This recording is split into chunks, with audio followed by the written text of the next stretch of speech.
உங்களை எந்த காலத்திலையும் யார் கைவிட்டாலும், உலகே கைவிட்டாலும், ஊரே பகையானாலும், நட்பே நடுமுதுகில் குத்தினாலும், உங்கள் தாய் தந்தை மகன் பிள்ளை யார் உங்களை நடுத்தருவில் நிப்பாட்டினாலும், அந்த நேரத்தில் ஒரு பெரிய கரம் வந்து, செம்மாந்திருக்கின்ற கரம், ஈத்து ஈத்து அருள் வழங்கிய கரம், சிவந்த கரம், மத்ஸ்யரேகை ஓடுகின்ற கரம், பாம்பு அணிந்த கரம், கணையாழி அணிந்த கரம், ஞான சம்பந்தரை ஆதரித்த கரம், கண்ணப்பரை பிடித்த கரம், அறிவாட்டு நாயனாருடைய கரத்தை பிடித்த கரம், மூர்த்தி நாயனாரை பிடித்த கரம், எத்தனையோ அற்புத அம்மையை அணைத்த தலம் கரம். எந்த கரம்?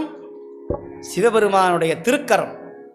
அந்த திருக்கரம் உங்களை என்னைக்கும் கைவிடாது விடாது.